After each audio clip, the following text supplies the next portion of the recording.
Welcome, everybody, to Too Legit to Crit, a tabletop role-playing podcast hosted by two guys who, instead of slaying the dragon, would be more likely to offer it a once-in-a-lifetime multi-level marketing opportunity, which is in no way a pyramid scheme. Oh, wow. That was involved. You weren't kidding. Jesus. I did tell you. I did say did. I'm going elaborate on this one. You did. You went in deep. Yeah, I thought, why not? Let's embellish a tiny bit. I'm kind of running out of other shit to say, to be honest. And some of the things I want to say, I really can't. So we have to behave a little bit, just a little bit. Yes, some of the funniest ones I come up with are like, nope, can't say that. You're like writing, you're really proud, you're reading, you're like, oh no. Like, no, that's gonna be bad. All right, but my name is John Santana. I am still Justin. I'm Hello, pouring myself a Justin. drink as well because I decided. You are the bar cream soda. Yeah, obviously. You're a man of exquisite taste. I'm a man of culture. You are. I was drinking bubblegum before that. Oh, my beverage of choice is Fanta watermelon. Nice. Well, you see, like work got me a really nice mug for my anniversary of being with the company. And I realized that sounded really sarcastic when I said it. It's not. I actually really like it. It's really cool. Let me take a sip and then I'll show you. Just into work. No, he doesn't. He was shitting on it before we started recording. So it's like things I do in my spare time, and then it's all just variations of like gaming.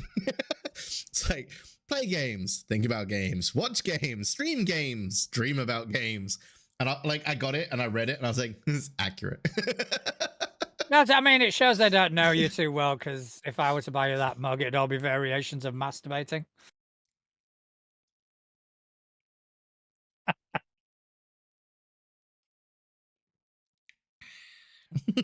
Just all variations of wanking. They bought me a work appropriate one because I can use this at work. I've decided after a conversation we had last night, I'm gonna try fit in the word wanker as much as possible during this show, because apparently, it's a good people word, we were playing with last night like it as a word. So it is a good word. We gotta give the crowd what they want. Lots of wankers. I mean, yeah. I'm surprised you didn't put it in the intro. Oh, wait for next week. So how have you been keeping, buddy? I've been good. Things have been going well. I've been playing dice again, which is great. Although at our Fabula game this week, my daughter leaned in and whispered to me that we were all playing dice wrong because we were talking too much. I know, but she did tell me I was her best friend. She did. You are one of her best friends. You are one of three. She is, she is forgiven for any slights. To be fair, she was right. We weren't playing dice right. No, because we were role playing. We weren't playing dice. So yeah, so she was right. Yeah.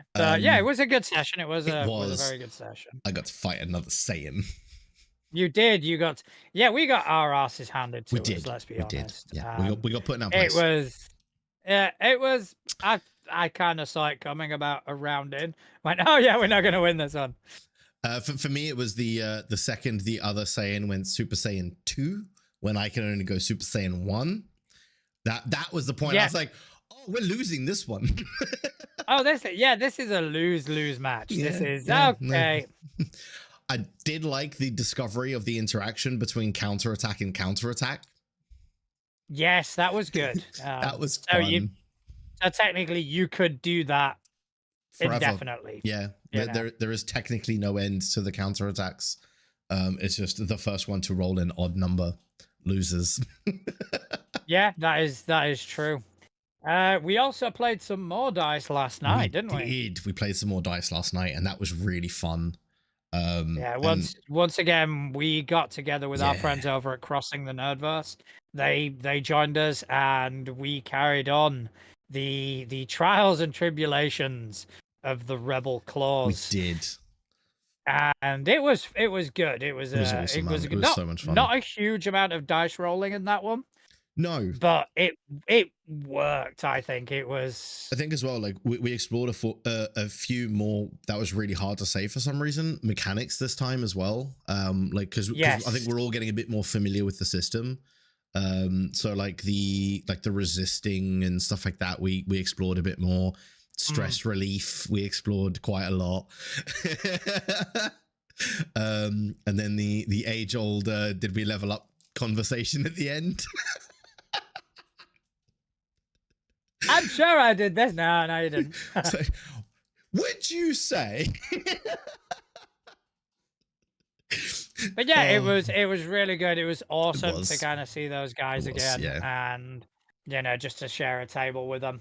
It was, they're such a good fucking bunch, man. They are, man. It was so much fun, and again, like we all kind of fell straight into our roles within the crew straight away again, which was cool. And yeah, it was just nice to have. Yeah, it was a really good fun session.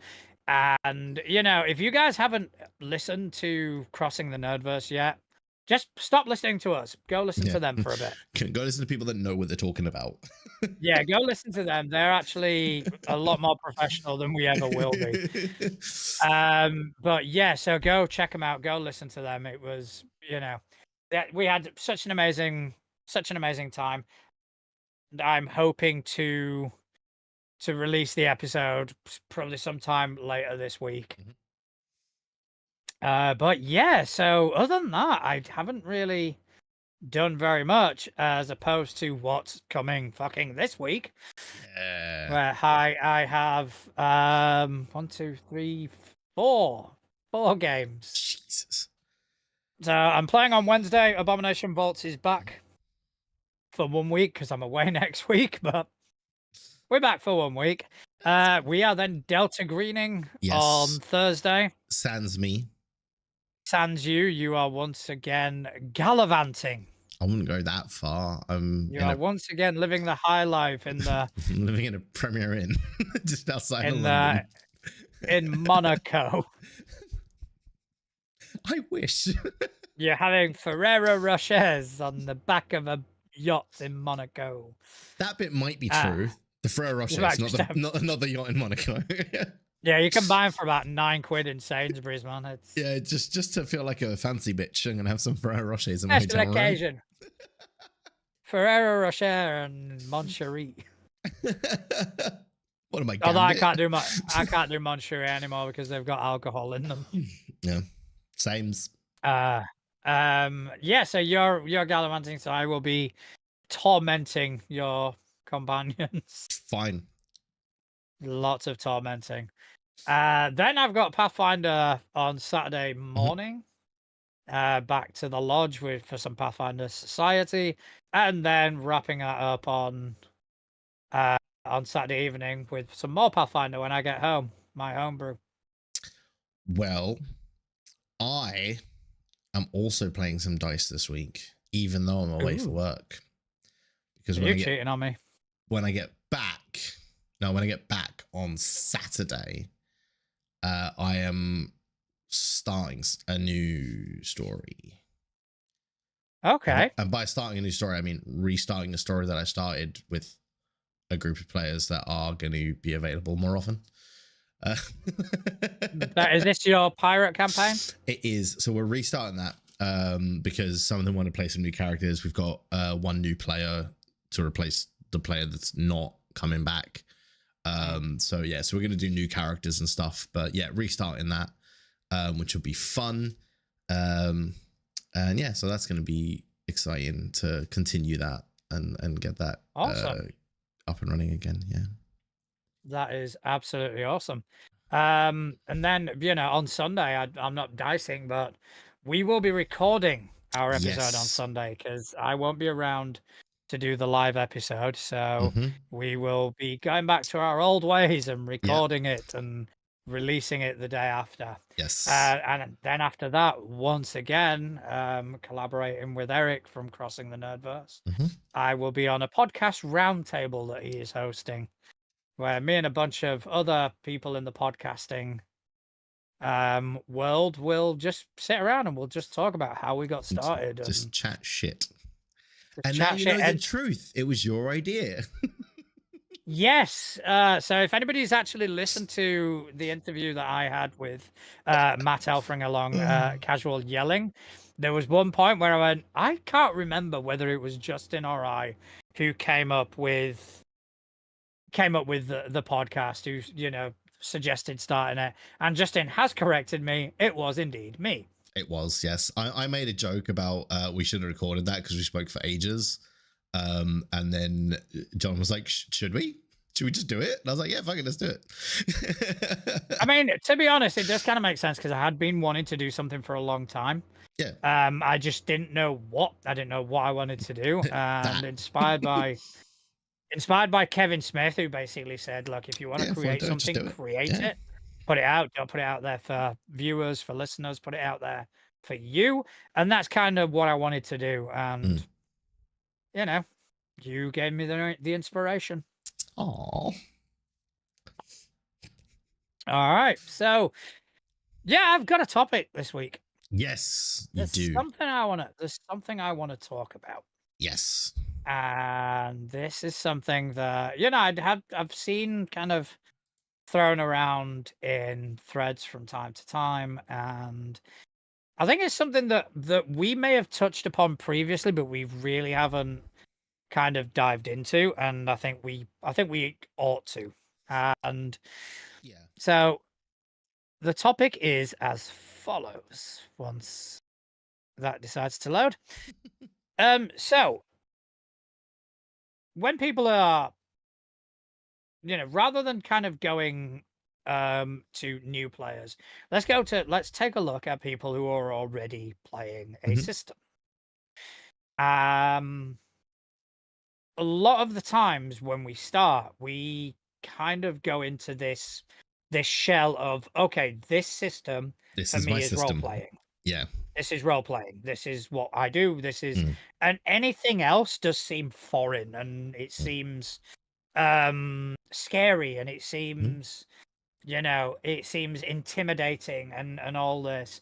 So I want to see if we can actually brainstorm some advice, not only for players who want to learn new systems, but also for GMs that are helping people learn new systems. And I know this kind of touches directly at you because you very recently have kind of branched out from, you know, your abusive relationship with Wizards of the Coast. I mean, have I really? That's it.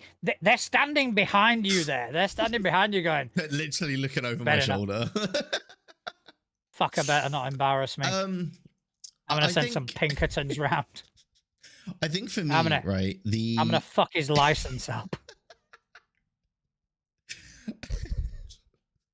I think for me, the issue that I had learning new systems is I got so used to how we do things in 5e that I would always try in my brain to think of the 5e equivalent, right? When I was trying to learn it. And I really struggled with things that weren't D20, like that. Sorry, anything that was a D20 system, I really struggled with because my brain would always go, that's not how it works in 5e. That's not how it works. That's not. And I think the biggest bit of advice that I could give to somebody learning new systems, like I have been doing this year, try and forget everything you know about role-playing games. And read it as if it's the first time you've picked up a book. Because you will stop comparing them and you'll start to look at, I've now started to look at how to incorporate some of the stuff that I've learned in other systems in my 5e games. Things like the group initiative in Fabula, for example. Yeah. Right. Stuff like that, because I really like that. And I think there are times in 5e, like if you are doing a group thing, right? So if, for example, right, with my pirate campaign, if we're doing something for the ship, that's a group initiative role in my eyes. So I'm going to be using the fabula mechanics for that. Whereas before, I would say, okay, well, we'll use the captain's initiative, but that doesn't make sense because there are other people on the boat, right? So I think there's a lot of, you can then start to incorporate elements into other elements of your gaming as well. So yeah, try not to compare it to what you already play would be the biggest one for me. I mean, and then, sorry, I was just gonna touch on the other half quickly. Yeah. And for GMs helping people learn new systems, I would say, like we had in another system that we tried out for the first time recently, having a cheat sheet that you can either give out or just have on the other side of your DM screen so that everyone can see it, or something like that, right? Where players don't have to check with you everything that they're questioning, because that also does hold people back. They don't want to interrupt the flow of the game every 5 seconds to go, so armor class, how does that work again? Or because if you're coming from a system that doesn't have that, you don't want to be that guy that's holding up everyone else's fun because you've got a question. And there are people that don't like that. So having that kind of cheat sheet of, a quick help would be a good thing as well. Yeah, I mean, first of all, I kind of want to let's go take it step by step. Mm-hmm. I mean, the first thing is actually picking up a new system. That is the first thing. Actually getting the drive, because, and I know it happened to me, and I think it's probably most likely happened to you, that when you are in that bubble of a specific system, the thought of stepping outside of it is too daunting. So when I was Pathfinder fanboy number 1. What do you mean was? I mean, I'm nothing compared to what it used to be when I first started. I'd have people that we both know that are kind of, that were there during the early days of our role playing, saying to me, "Hey, let's try Cyberpunk," and I'm going, "No, I don't want to. I want to try. I want to stick with Pathfinder. Let's try Traveler. Let's try Stars Without Number. Let's try Rollmaster. Let's try this. Let's try that." And every single time I would kind of go, "No, I don't want to do it." And it wasn't until there was a reason we couldn't play Pathfinder, and I wanted to say, that someone didn't turn up, or the party was light, or something along the lines of, and we didn't find out until we were already where we were playing, and it was a case of, all right, we're going to do some Traveler then, and that decision got taken away from me. The decision immediately got taken away from me, and I was like, oh, it's not Pathfinder though. I want to play No, this is what we're doing. We're playing Traveler. There we go. Here's a life path.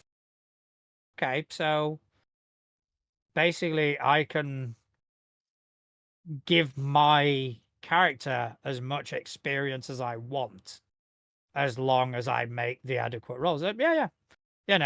Do you want to start your adventure when you're 15? Do you want to start your adventure when you're 20, when you're 25, 30, 35?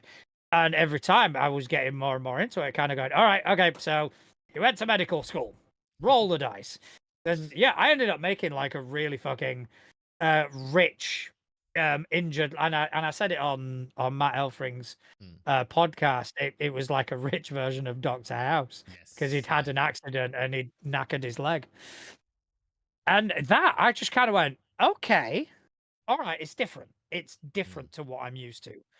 It's not a D20 system. We're rolling D6. Weird, but okay. And we actually had a really fun fucking time. And that was what kind of made me go, huh, there are other systems out there.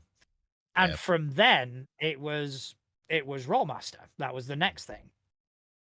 Rollmaster, I would recommend anybody play Rollmaster, not because I'm a fan of the system, just because the amount you learn in you learn how to roleplay playing Rollmaster, because things can kill you like that. You know, there's no quarter, and it's such an involved character creation process. You don't want to die because it's going to take you 4.5 hours to build a new one. And so, yeah, that was the next thing. It was, okay, Rollmaster. And then when we went to Rollmaster, tried 5e, realized it was shit, and moved on with my life. Strongly disagree, but all right. But, but that kind of gave me the drive I needed. So the best advice I can give to any player, let's use the example of someone, and there's a lot of people out there who are stuck in the 5e bubble. Yeah. All right. Pick a system that is completely different. Yeah. To what you're used to. Don't, unless you are actively trying to shift from 5e, don't go to Pathfinder. Yes. Unless you want it, unless you know, and there was a lot of people in this boat that were sick of Wizards of the Coast and their shitty behavior, that said, right, okay, we're going to go to Pathfinder. That's fine. Do that and enjoy the similarities. But if what you want is to try new systems and improve your sort of experience in role playing, go from 5e to Monster of the Week. Yeah. Because there is nothing in that you'll connect. Yeah. You'll force yourself into this sort of rethinking and reimagining. I think as well, just to add on that, is everyone is going to have that one system that, like you say, makes you go, oh, there is other systems that are fun. And for me, it was Fabula, right? Because I've tried other systems in the past and I enjoyed them, but they never made me go, okay, until I played that first game of Fabula, was the end of last year, beginning of this year, something like that we started it. End of last year, yeah. Yeah, end of last year. So, which made me kind of have that New Year's resolution, back when we did that episode of, I want to try a bunch of new systems this year. And so far I have, and it's been fun. So I think as well, I would say keep trying stuff until you have that aha moment, because it will happen.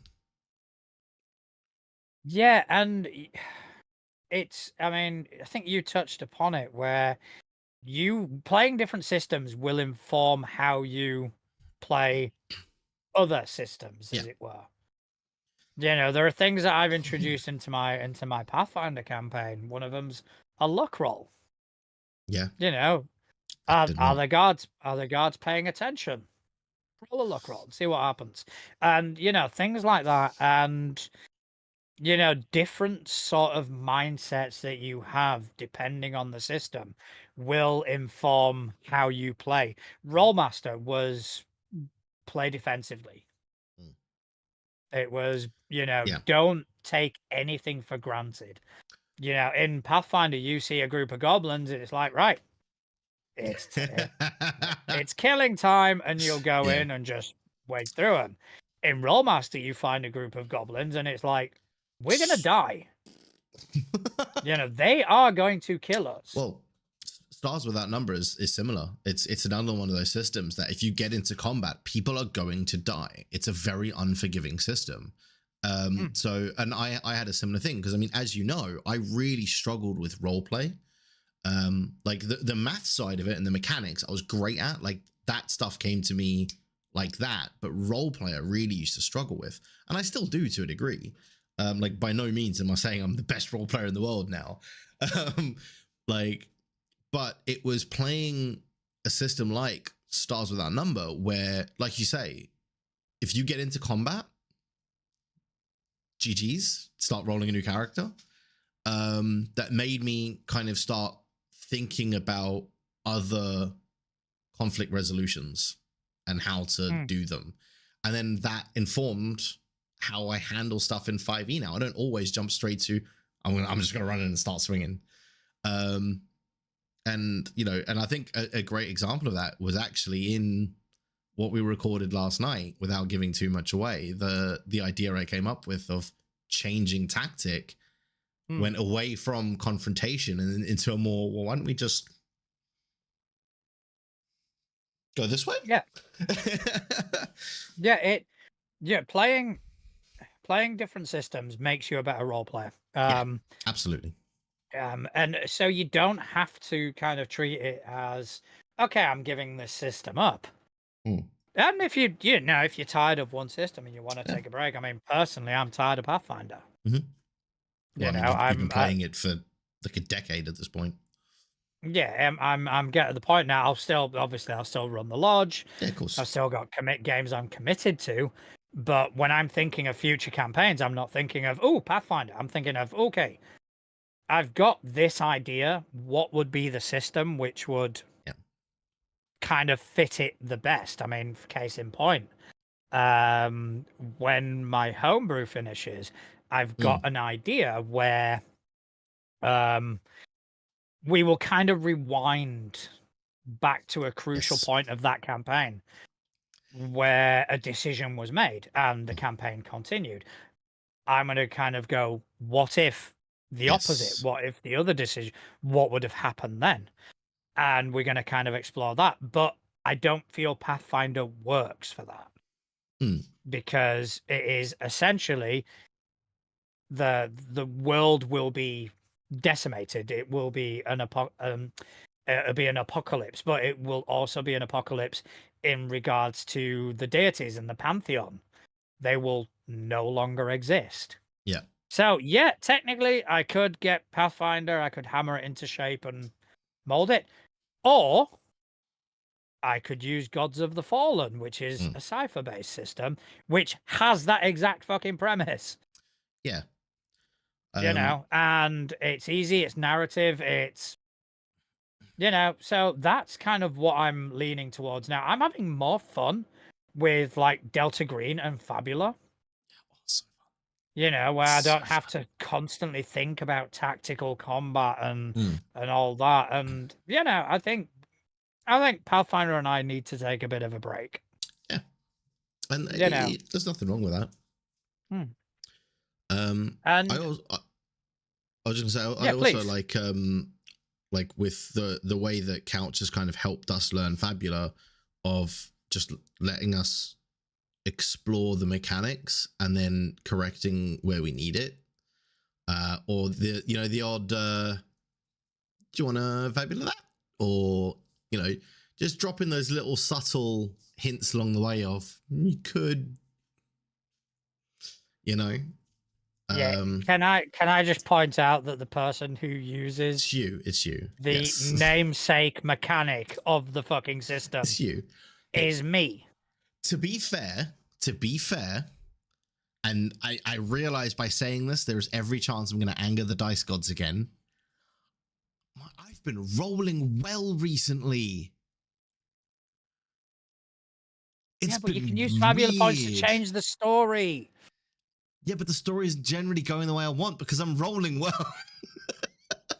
Apart from that stupid Super Saiyan.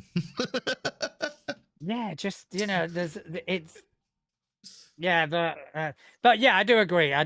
That and every time we kind of come across a new mechanic, it's okay. Now we're doing the dungeon mechanics. Now we're doing the sort of I can't remember the name of it, but it's a mass combat sort of mechanic. Yes, yeah.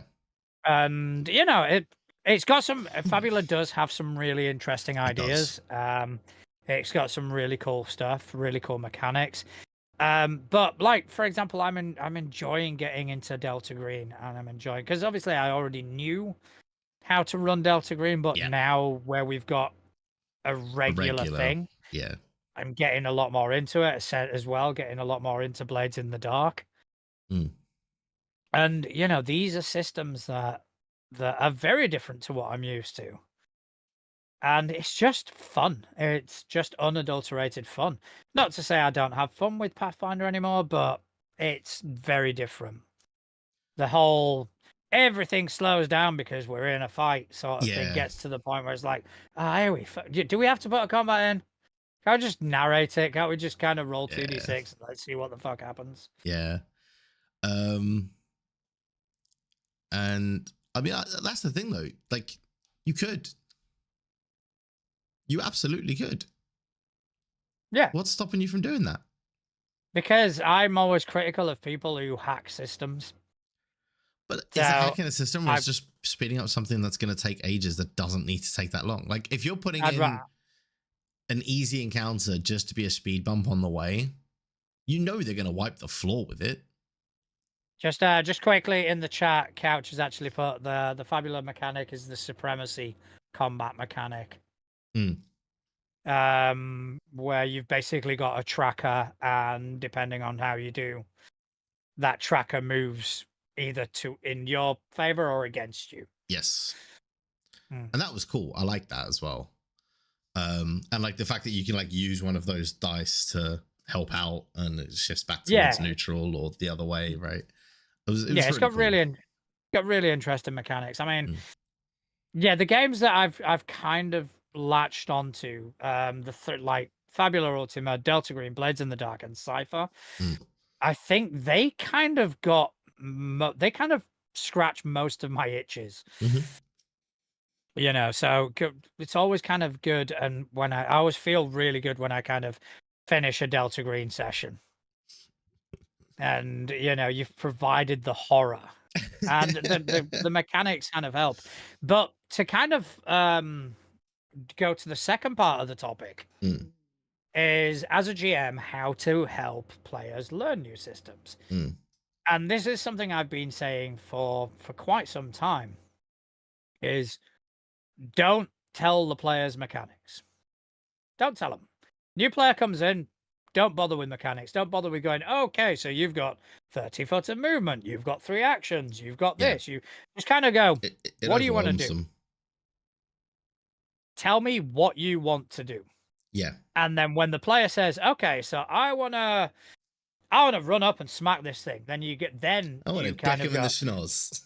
I want to deck him in the schnoz. So then you kind of go, right, okay, so that will be 1 action to move, 1 action to deck him in the schnoz, and you've got 1 action left. What do you want to do? And this is what you roll. So rather than get the player and give him a little brief tour and an introduction, just kind of go, no, just tell me what you want to do. And that's what I do in Delta Green. It's like, what do you want to do? That's also kind of, if you think back to the way back when we first started doing this, that's kind of how Scott taught us. Yeah. Like, we would literally say, can I do this? And he would go like, yeah. And then he'd find a way to let us, or if we just couldn't, he'd be like, no, but you could probably try and do this. And he'd offer us like an alternative that is within the mechanics. Right. Yeah. And I think like that was a really good thing for us, because it really felt like we were able to express what we wanted to do. And that was a big help, I think, for getting us, you know, into what is now a sizable portion of our lives. And a sizable portion of our finances. Yeah. And I think like that was a really good thing for us, right? Is, I think like you say, giving them, rather than overwhelming them with rules, which you can do very easily. I mean, you look at the players' handbooks and the DM's guide, and like in Pathfinder, you've got the Pathfinder equivalents, right? Like they're chunky bits of text. Yeah, I mean, like they're a good few hundred pages. Blades in the Dark is rules light. Yeah, exactly. Right. That's a rules light system. And so if you were to just throw that book at someone and be like, learn it, they'd be like, nah, fuck this, I'm going home. Yeah, I mean, it's overwhelming. It's hard. And especially if someone has got this preconceived notion of, okay, so I have to roll a d20 and add my modifier. It's like, no, you don't. Just tell me what you want to do. Yep. You know, and then I will tell you how that resolves. I will translate it, as it were, into mechanic. You know, Delta Green. It's like, okay, what do you want to do? Yeah. Well, I mean, prime example of what you were just saying there about the roles being completely different. You look at like Comet and Crucible when we were playing that, right? The way you use your modifiers and stuff is to build the target number that you then roll under. Yeah, it's complete opposite of what you would normally do in like Pathfinder and 5e, which is you set a DC as the GM, and then they have to roll above that with their modifiers.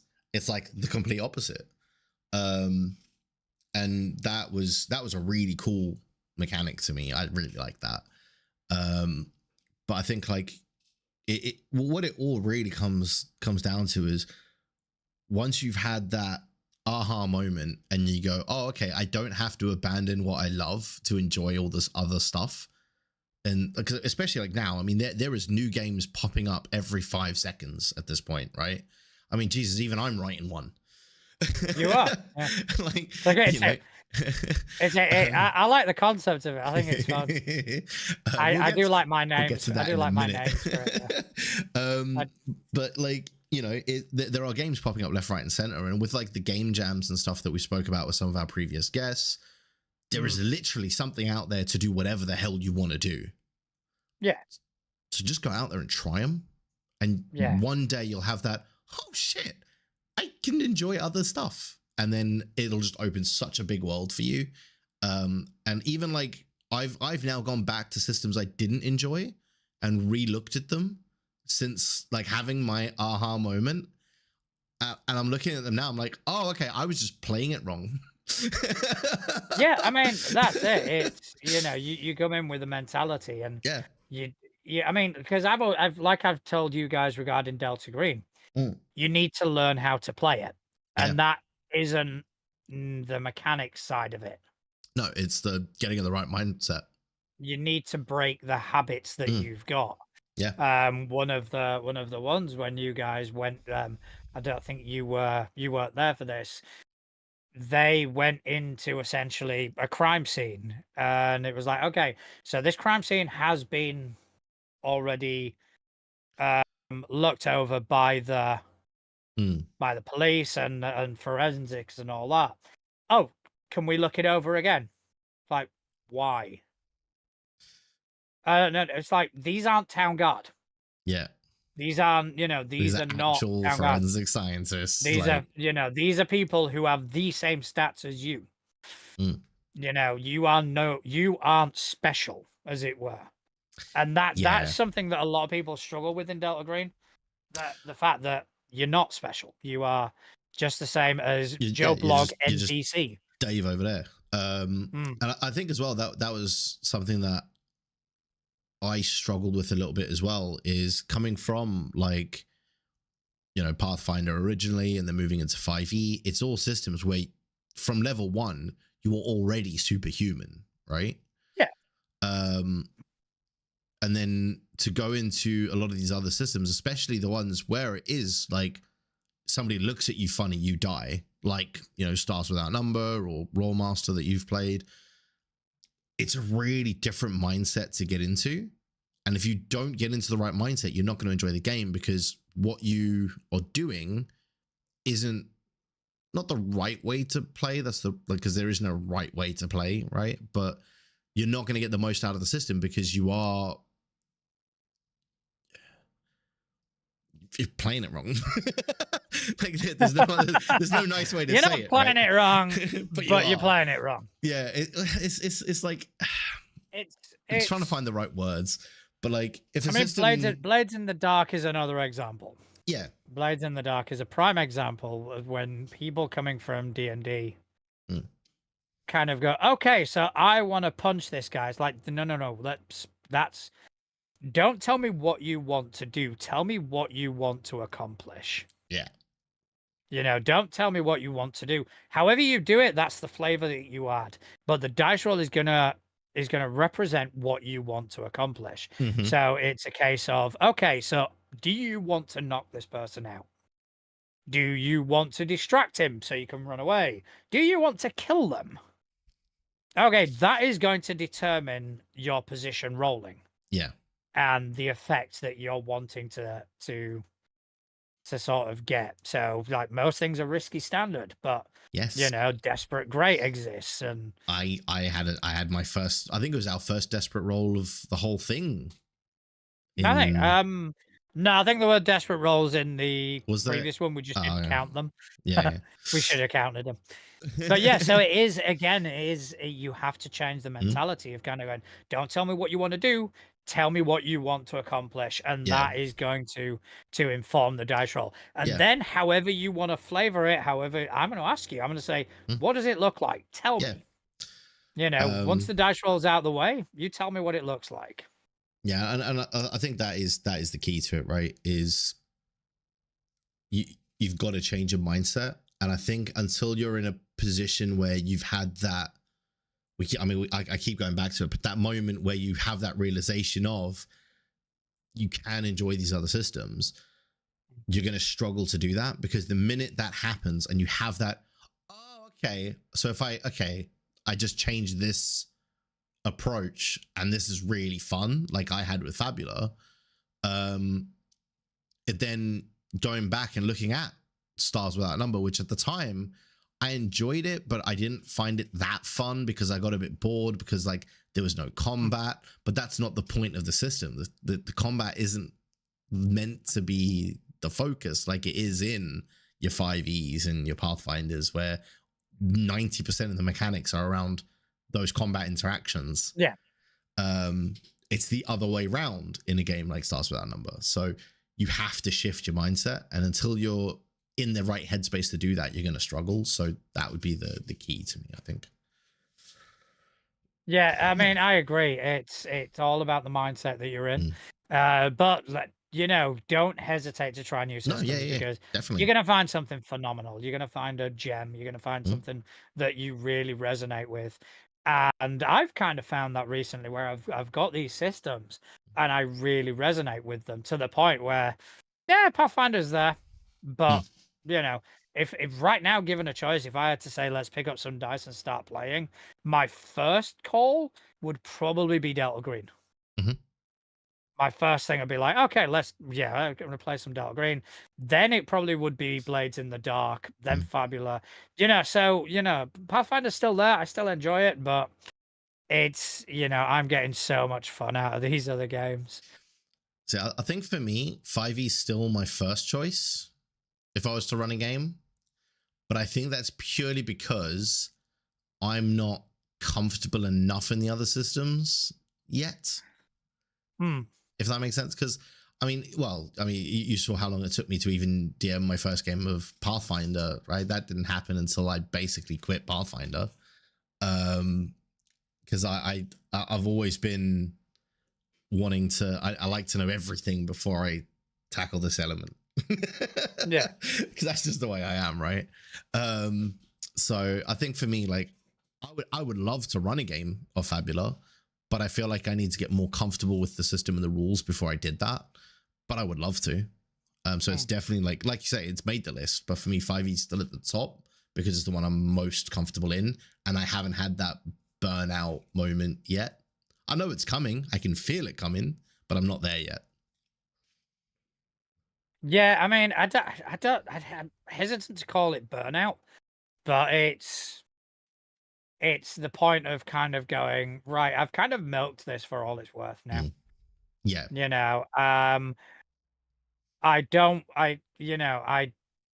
When I prepare a Pathfinder game, if there's no combat in the game, I feel like there's something missing. Yeah. So you end up shoehorning in these combats. Oh, it's a random encounter. It's like, why? Whereas, I'd rather just kind of go, here's a system. This is a basic. I mean, not necessarily rules light. They can be quite complex and quite crunchy. I mean, Jesus, we saw it in Covenant Crucible. That's a crunchy system. Yeah. But fuck me, it's narrative. Ton of fun. And it's fun. Yeah. You're not tied to anything. You're not tied to, oh, my character can do this. That's all I'm doing. It's a case of, all right, this is what I want to do. This is how I'm thinking I should go about it.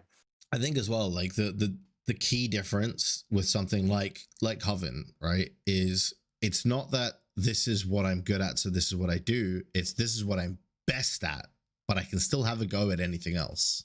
Yeah, exactly. And I think that's the key difference, right? Whereas a lot of the other stuff, like if you take something like 5e, for example, if you have like a negative dex score, the chances of you picking a lock with like a DC 15 like check to it's not happening. No, like if you've got a -2 to your dex score, you've got to roll a 17 to pick that lock. Which kind of, for me, becomes a bit of a contradiction. Here you have this game where you technically can do anything, but at the same time, you've got these mechanics that say, no, you can't do that. Yeah. You know, and that for me is a massive contradiction. Yeah. And it's as present in 5e as it is in Pathfinder. It's a case of, I think it always comes back to, like, I mean, we've all heard those horror stories of like, oh yeah, it was meant to be a really easy thing, but they all rolled like shit. Well, then don't make them roll.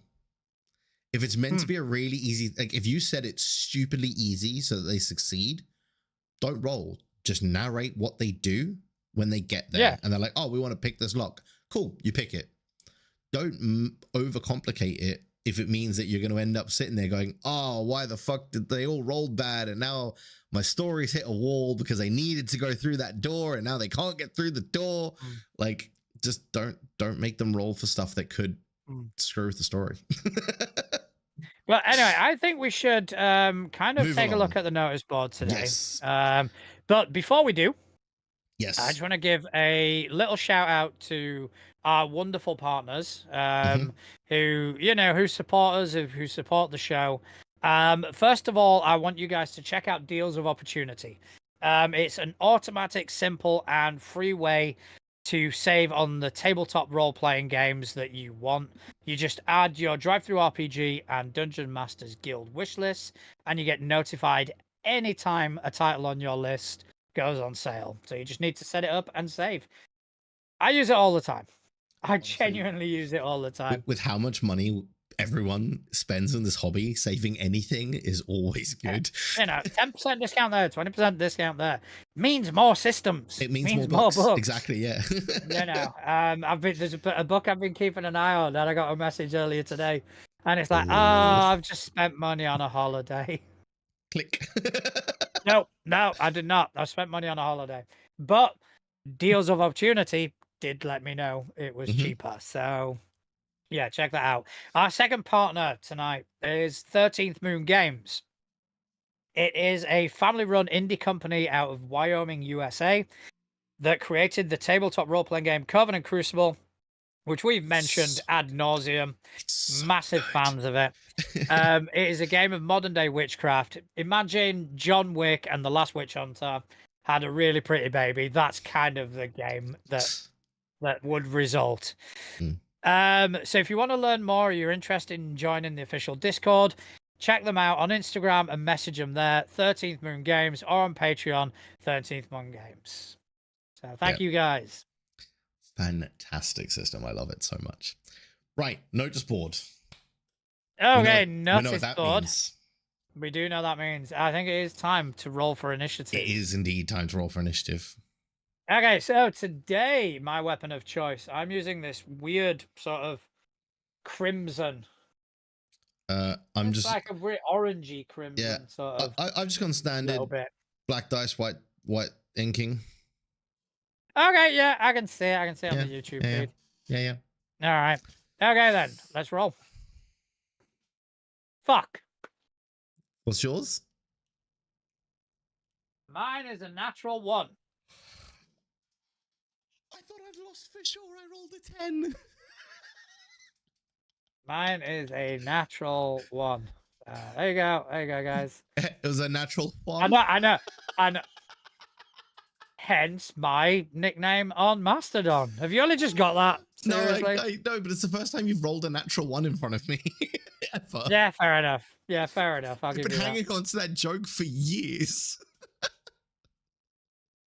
That's why I made it first. I know. Yeah, so you're up first, buddy. You are up first. I'm taking a sip of my drink, but I've got to talk. So I've chosen 2 things this week. All right, talk to me about your two things. So the first one I'm going to talk about is it's a really, really cool little thing. And I say little thing because it's literally called a tiny TTRPG engine, and it's called Go. All right, okay. Talk to me about Go. So essentially, there's free PDFs that you could download to literally play this thing. The character sheets are 3 text boxes and a heart to put your hit points in, which is, hello, my name is, my archetype is, which means I can. So it's literally space to put a character name, put your archetype, which you choose from a list of 4, and then you write down what your abilities are. That's it. All right. But it's really, really cool. And it's one of those systems where if like you were saying earlier, right? Let's say you've turned up, maybe somebody's running a little bit late, so you don't want to get started with the main game you're playing that night. It's a system that has a set time limit to it. So you play for 10 minutes and then it ends. That's it. So essentially the players have 10 minutes to achieve the goal. Okay. How it works, they will choose a archetype. So you've got like a healer, a mage, a tank, or a rogue. Classic, sort of RPG archetypes. And then that gives them different abilities. So a healer, you can choose a real pal and restore 1d6 of their hit points twice each game. The mage can roll on the following table twice each game, which is like a spell, essentially. And that deals damage equal to the number you roll times 2. And then the rogue can choose a person nearby, and basically they all have their own like little abilities, right? I'm not going to go through all of them. But then like for the guide, their rule set for the person running in air quotes the game, because it's very, very quick stuff, is literally keep the following NPCs in mind. There's 3 flavors: a pushover with 6 hit points, a menace with 12, and your BBEG has 24 hit points. That's it. Should combat occur, players act first, then an NPC, and so on until you decide it's resolved. Okay. That's it. On a I turn, like it. players can attack, go, or use an ability. Go, I'm assuming, means movement. Travel a short distance, yeah. All right, okay. That's it. And then there's a D6 to roll for choosing what quest they're on as a party. That's amazing. The entirety of the system. Now, what's really cool is they've got different like pre-designed spreadsheets and quest lists and stuff like that for a whole bunch of different settings as well. So the one that I've just been reading is from the fantasy setting. They've also, if you download the PDF, which you can do from the website directly, they've got rules for fantasy, mystery, which I thought might tickle your pickle, science fiction, and Western, which tickled my pickle because I was looking for a way to run a Western game a little while ago. So it's really, really cool. And it is just one of those games where if people are running late and you just want to quickly just get something, get the dice going, get people thinking in that role-playing headspace, pull out, it's literally 1 sheet of paper per system, right? Yeah. And the only real difference is the flavorings for those systems, which means that using these mechanics, you could pretty much create a different setting quite easily just by populating some D6 tables. That's it. No, I like it. I do it's like really cool. I like simplicity in systems. I do like, and it's something you can always build upon. That's the beauty of it. When you have a system that's overly complex, you're kind of locked in. But when it's simplicity, do whatever the fuck you want, and it's absolutely great. So where can we find this? Where? So the website that we've got for them is tabletop.itch.io/go. Cool. So we'll put a link to that in the thingy on the YouTube and whatnot. But yeah, it's really, really cool. And it's just awesome. And I read it and I was like, this is awesome. And I fell in love with it a little bit. So I've got all the PDFs and I'm going to be running some stuff in it very soon, I'm sure. Cool. That does sound awesome. I'm looking forward to you running something and me being a player. Yes. Pain in your ass. see. All right. So, one of the things I've got this week, is a podcast. Ooh. All right, and this one is called Galactic Pursuits: Shadows of the Force. Right. Ooh. So, with that name, you can probably guess there's a Star Wars theme. I was gonna say that sounds a little bit Star Warsy. We like Star Warses. We do like the Star Warses. All right, so this was submitted by Judah Lag. And he is, if I'm not mistaken, he is the GM of this. Okay. So, right, here's the concept, and I think you're gonna get a kick out of this. It is a group of players divided in two. Okay. Right? 3 of them play Jedis. Right. 4 of them play bounty hunters. Oh. All right. And so essentially what it is during the sort of Jedi purge, you have these Jedis that are on the run. And you've got the bounty hunters that have to capture them. And if that wasn't fucking awesome enough, here's the kicker, right? The Jedis are level 7. Okay. But they've got no weapons. They've got no gear. They've got no money. The bounty hunters are level 4. Okay. So they have gear. They have money. They have weapons. And it is all done in, I believe it is the SW5E system, which is a Star Wars take on 5E. Yes. I read that and I just thought that is right up your fucking alley. Yeah, it is. Awesome. So the episodes are divided in 2. Literally every episode. You get half the episode where you see it from the Jedi's perspective.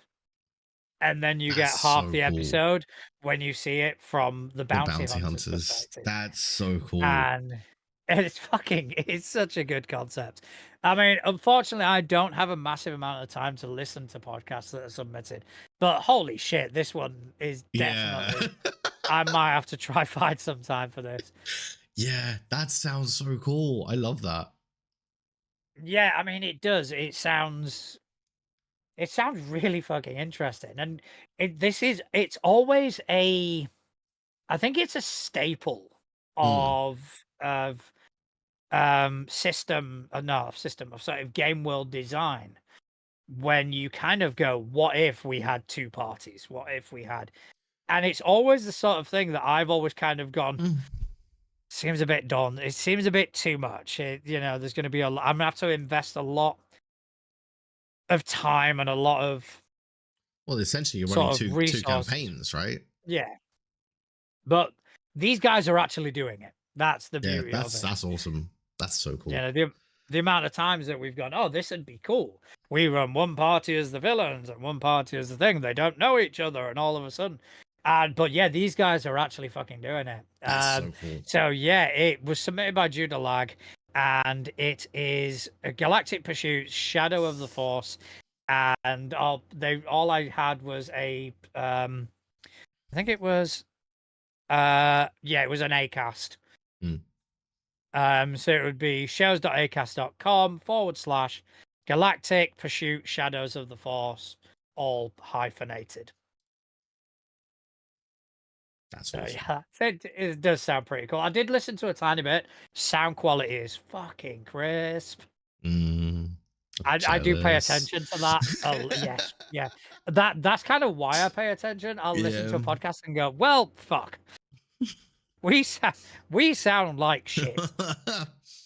Dude, but that's the thing though. Like the amount of times that I've listened back to like our first few episodes, I'm like, oh. Yeah, when I was editing the clip show, and it was like, oof. That's rough, man. Oh, how things have changed. Yeah, I now actually add some production. Yeah. Who'd have thunk it? Right. But yeah, so I did grab a second thing to chat about, because it caught my eye when they commented on one of our threads posts where we do, the hey, if you want us to talk about stuff, let us know. Okay. And it was basically it was the person that put it in and their sister make tabletop gaming accessories and stuff like that. So I wanted to take a look at that because, as you know, I like to do a fair bit of crafting-y stuff for the hobby, right? And I immediately wanted to throw away all of my stuff because, Jesus, they're better than me. That's the problem with this podcast is we constantly are confronted with people who are 10 billion our times better than superior us in every fucking way. Like, yes. well, good job we don't have self-esteem issues. But one of the things they had that was really, really cool and kind of the reason I wanted to talk about it was they do these gaming bundles where you get a dice bag, a dice tray, and a spell book that are all like the same design. So you can actually get like a full set for your character that looks really, really cool. And what's really cool with the spell books as well is they're designed to take like the spell cards that they like that you can get. So like I've got like these, right, for cleric spells, right? And I mean you can get them for like any system, but they're designed to basically take those cards in. So rather than it being like a notebook that you've got to write down all the rules for your spells or anything like that, it's just like a book of sleeves that you can just slot these cards into and build out your spell book. And then you've got like an actual spell book for your wizard or your artificer, or insert spell book using class here, which is really, really cool. And I quite like that. And then the fact that it all kind of matches is quite cool. But then they also do some stuff that's really, really, really cool, which is they do hand painted miniatures and busts. Yeah. So yeah, I'm saying that. Yeah, I'm having a look at that now. Yeah, like you can get a horned ancient red dragon, which is just absolutely phenomenal. Like I'm gonna pop this up on the screen if I can. Holy shit! Yeah, that is. Yeah, that is fucking sweet. Yes. Okay, that is the right. It is looking at the right screen. I mean, that dragon just looks phenomenal. And then I look at the stuff that I paint and I'm like, I need to stop. Because it's just incredible stuff, man. It's so, so good. And yeah, like it's phenomenal that, there's people this talented out there doing stuff. Have you seen their dice displays? I have. They're awesome. So that was actually the next thing I was going to show. Because it was one that really, really intrigued me, which was the tropical island one. Yes. So let me get the picture of that up on here as well. So it's this one here with the tropical island. So you can send your dice on a vacation. So rather than dice jail for the naughty dice, if you've got one that's rolling hot, you can send them on a nice little beach vacation. Yeah, I mean that is amazing. I like that. And yeah, they've got some really cool stuff. Yeah, they really do. They really, really do. So that's geekytendencies.com. Go check them out. Awesome stuff. And yeah, I just had to dive into that because it's great. Yeah, and also if you want to follow them, they are at geeky_tendencies on threads. Give them a follow. Check out the other stuff they're going to come out with because guaranteed it's going to be phenomenal. Oh, absolutely. All right. I do have another podcast. Another podcast today. Yes. Okay, so this one was submitted by at Game Master Monday on threads, and they told us that they've got a pretty fun podcast that plays and a new one shot in a new system that plays a new one shot in a new system with an entirely new cast every episode. But they've recently wrapped up a limited series show called Bella's Comet, and alongside the brilliant at Slayers the Stars under Jesus Christ, I'm not working today. Words, John. At Slay the Stars _ podcast and at Corrosive Squid. and that is a limited run, and it is Bella's Comet. And before we started, I went, you know what? I'm going to give it a bit of a listen. How long did it take me to kind of go, oh yeah, I like this? It took him all of 2 seconds. He heard the intro, was like, I'm hooked. It was fucking proper 80s synth, and he's like, I am so fucking there for this. It's like, and add to playlist. Yeah, I'm adding I you know, I just kind of want the thing. But so Bella's Comet it's a sci-fi cyberpunk story. That's been played in the Arc Doom system, which we're gonna have to, Google that at some point because I've never heard of it. But Bella's Comet hit the Earth 500 years ago. The comet contained all the needed components to send the planet into a technological super age. A city was even built in its crater to maximize access to its resources. Now the comet is set to return and usher in a new age of prosperity. However, one scientist, after discovering an ancient book of prophecy, believes the comet will actually destroy the city. A rebel, an ex-cop, and a teacher now have to save the city and stave off the comet before time runs out. I love that little group. An ex-cop, a rebel, an ex-cop, and a teacher. I think that is an awesome group dynamic. Oh my god, that is. Oh my god, that's so cool. But yeah, 80 like the set. I mean, yeah, we're doing like some actual play stuff. We're like bringing out the crit list, and yes, I'm not putting ambience in there. It's like, these guys do, and they do it fucking well. 80s synth. If you want to get me hooked, yeah, just some 80s synth, and I'm fucking there. Yeah, pretty much. But I mean, that's once again us being confronted by people much more talented than us. That is true. That is true. Happens too often. We're happy to be spectators in other people's expertise. Yes. Cheerleaders, as it were. Yes. From the comfort of our living rooms. Because I am full of cheer. Yes. So. I'm gonna need a deception roll on that, please. Sorry, a deception roll? What's that? A bluff check. Not even a bluff check. What is it? It probably is deception. I was just being a dick. Being a dick. I think it is. I thought it was bluff in Pathfinder.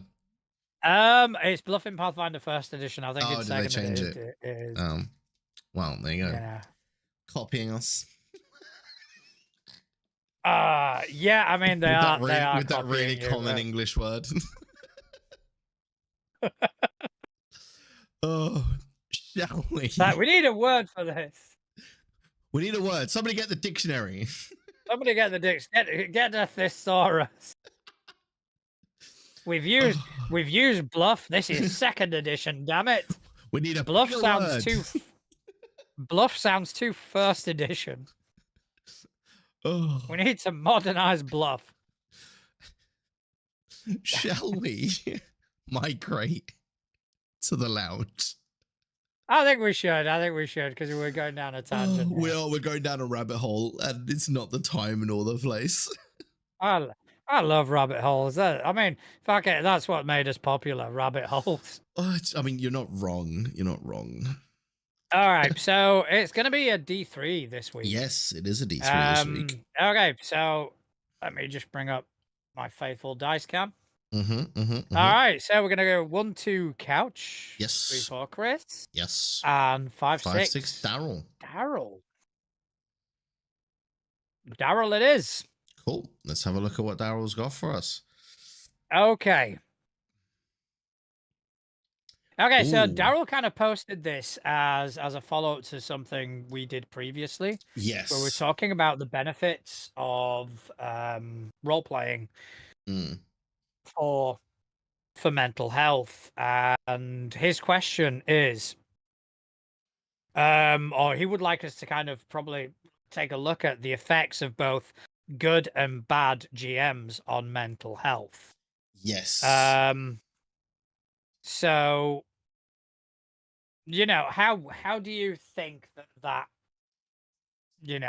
what role do you think a GM plays in the comfort and safety? I think a massive one, right? Because when you've got a GM at the table, they are the kind of responsible body for what happens at that table, right? So Yeah, it's that I mean, that's why some people don't want to do it, right? It is a big responsibility that you are taking on, and this is part of it. And I think if things aren't handled correctly, or if you touch on something that you maybe shouldn't have, things like that, it can cause issues. I mean, like a prime example of something that you can do to help prevent that, right, is when we started playing. I think it was the Covenant Crucible play that we did. When they found out that you and me don't drink, the first thing they said is, "Oh, okay, is that a problem if there's drinking in the game?" Or and it's those sorts of things, right? Is having again what it all comes down to is something that we've said God knows how many times on this show at this point, of how important a session zero is with your players. Yeah. And finding out where the lines are, because I've been at tables where people have crossed those lines, and I've seen how badly it can affect somebody mentally. Yeah. And it's not good. Like, it's not. It's I mean, I think, to kind of be a bit more draconic than you, I think all the responsibility is on the GM. Yeah. Like every inch of responsibility. A player can be a dick, let's be honest. A player can be a dick. A player can be that arsehole at the table that makes everybody uncomfortable. But until the GM steps in and goes, stop. Yeah. Then that player is gonna be allowed, is gonna kind of take that as an allowance to carry on doing things and carry on being that person at the table that nobody really wants. And there are tools to help GMs, like you've got the X cards and the I saw one the other day that had a spin on the X card, which was like a traffic light system. There was like red, green, and amber. Yeah. And well, I mean, where's my laptop? Just carry on. Yeah, my games are notoriously quite adult orientated. I've got a dark sense of humor. I don't shy away from dark topics. But I'm always trying to, when I find something that I look at, I'm happy to kind of go, right, if you want, if this is a bridge too far, yeah, let me know in any way you feel comfortable. All yeah, right, I mean, because I understand that my personality and my sort of tolerance for things is going to be different to the players. And when I'm, for example, in the lodge, I'm playing with people I don't normally play with. Yeah. Me playing with my regular table is very different to me playing in the lodge, because when I'm playing in the lodge, it's like I'm going to be careful. This is something I'll flag little things in the adventure and just kind of go. I mean, for the most part, it's a moot point because Pathfinder Society adventures are very sort of universal. But there are things that slip in. There are things that go past the net and slip past the goalie. And you just kind of got to, okay, I've got to be careful with this. I've got to be careful with that. I've got to allude to this, but not directly. And again, I've had players in my games that are, 10, 11, 12 years old. It's like, okay, so this part of the thing is getting alluded to, or I'm going to put a comedic spin on it, or something like that to make it a fun sort of horror as opposed to existential dread. And when we started playing Delta Green, I think I surprised a lot of you when I went, these are trigger warnings. Because I know this system. I know how dark, I know how twisted, and I know how much it can challenge people. In other systems like Pathfinder, I've always got that as an option. I can dial up the discomfort for added effect. knowing the table that I'm playing with gives me a good sort of sense as to how much I can do that. But when you're playing Delta Green and it's there and it's part of the story, you have to kind of go, we are going to have to kind of go through this. Now, I need you to be honest with me. I need you to kind of go, nope, X card, whatever, however you want to do it. But it is 100% the GM's responsibility to ensure the well-being of their players. Yeah, no, And absolutely. when a GM fails that, it's horrifying. Yeah. No, I mean, it absolutely is. I mean, like for me, the reason I was trying to get my laptop on, because I literally in my Obsidian like workspace, I have what I call my no list, which is it's something again I go through it in the session zero, and I say to my players, look, if there is anything that you do not want brought up during a campaign or anything like that, let me know. You don't have to do it now in front of everybody, right? Because some people are just too shy to put their hand up and be like, I don't really want to talk about this topic or that topic. So I just say, just let me know. You can send me a text, send me a message, whatever. And I'll add it to my list. And whenever I'm building out, in the next part of the story, I'll regularly consult that list. And if it's on the list, I don't put it in there. Simple as that. Yeah, And it's game changing because it just means it's that not a hard thing to do. And that's what really annoys me. Yeah. That it's super so simple. simple. It's it's super simple. It's kind of going, are you guys okay? No. What can I do to change that? Yeah. But when, every time there's a discussion of X cards or any sort of safety device, safety mechanic, there's always a subset of people kind of going, oh, well, if you don't want to play, don't come and sit at my table.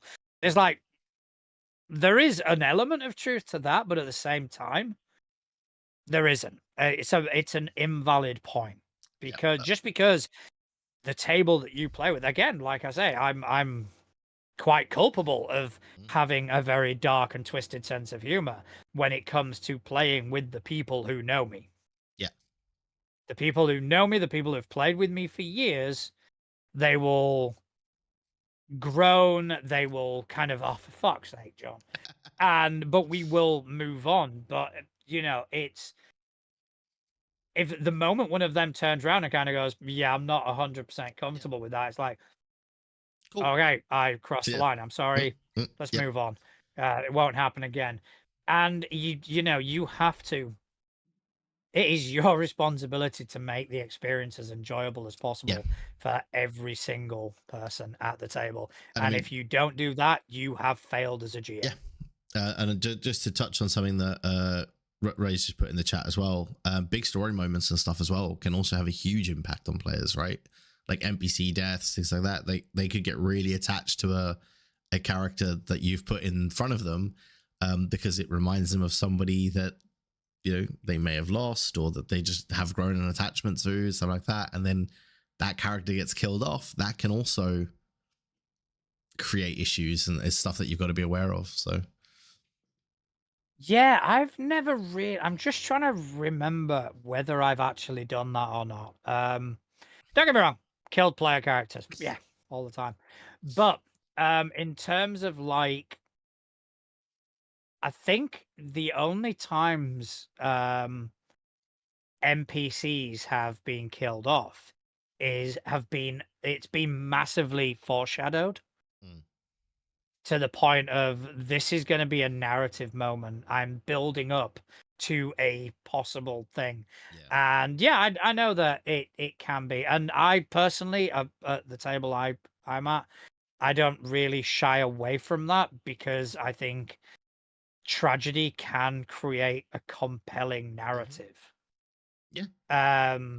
But then if I, like, for example, I'm happy to run a game of kids, what is it? Tales from the Loop.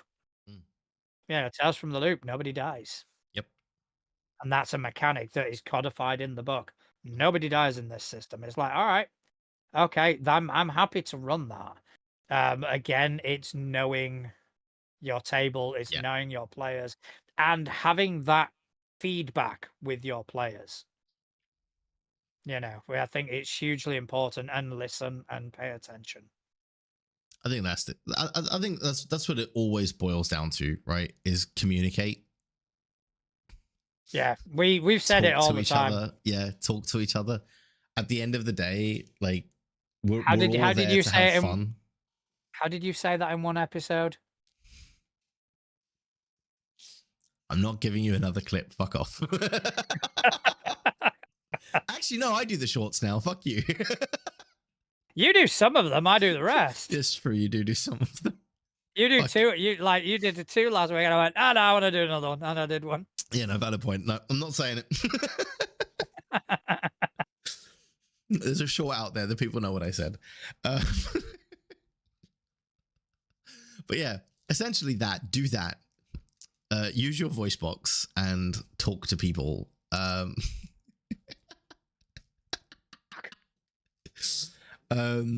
Yeah, because I mean, at the end of the day, right, we're all doing this to have fun. We're all doing this to enjoy ourselves, and having a good time is so good, not just for your mental health, but just for your physical health as well, right? Having an enjoyable time makes your body feel better. Yeah, and agreed. It's just, yeah, to not do everything you can to make sure that everybody at that table is having fun. Almost gave you a clip there. I think I can pull a couple of clips from yeah, today. I'm sure you can. But like, if you're not doing everything in your power to make sure that everybody playing has fun, right, and has a good time, you're not. What are you doing? Like, just what are you doing? Yeah, just find a different table, find different players, go away.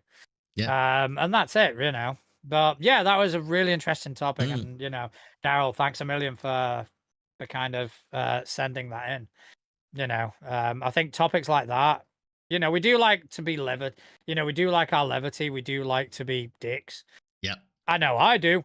But at the same time, having topics like that just kind of get us thinking, and you know, thinking earnestly as well. Using our brains. Using our brains as well as our mouths. Wow. But there you go. Okay, so yeah, just yeah, Daryl. So thank you very much, but thank you to all our collaborators who send in these topics to kind of keep us busy and entertained. Thank you to everybody who sent in a submission for the notice board. As you can see, we've tried to up how many we get through per week because we got lots, so and but keep sending them in. You know, we love to hear from you. We love to hear the sort of things that you're creating, the sort of things that you're bringing to the proverbial table, as it were. And we love finding people who are better than us in every single conceivable way. And, you know, promoting you and giving you the platform to kind of hopefully grow. And if what we do gives you one extra listen, one extra purchase, one extra view, then that's it. We're happy. Doing our job. We've done what we're here to do. Also, thanks to our partners. Excuse me. Thanks to our partners, 13th Moon Games and Deals of Opportunity. Check them out. There are some fantastic resources and fantastic system as well. We do talk about Covenant and Crucible quite a lot. We are fans. So good. And we're gonna be in it. Yeah. We're gonna be in Unbound, and I can't wait. I'm as so podcasters. Excited. Yeah, I'm so excited. So, also thank you to you, Justin, for spending some time with me today. It's always a pleasure to catch up with you, buddy. Yeah, it's always fun. Would you like to tell people, you know, whereabouts they can find you on the interwebs? Of course. So I am on most places at Just an Accurate TV, and also in the Discord and on our Facebook group. Yeah, as for me, you can find me at Natural Juan, at dice.camp on Mastodon. You can also find me behind all of the social interaction and all the idiocy that comes out of my thumbs, as it were, on Threads, on Instagram, on Blue Sky, at Too Legit to Crit. I'm also active on the Facebook group. Pop by and say hello, interact with us, chat with us. We love to hear from you. If you like what you see, if you like what you hear, give us a like, give us a subscribe. Tell your friends about us, because that's how we grow.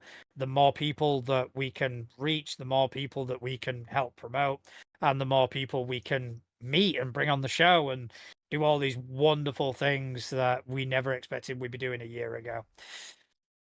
But most importantly, oh, sorry, I did forget. Thank you to everyone who joined our chat today. It's great to see you guys. Great to interact, you guys. We love you. And now, most importantly, thank you to everyone who spent time out of their busy day listening to two idiots waffle on about tabletop role-playing games. Thank you very much. Good night.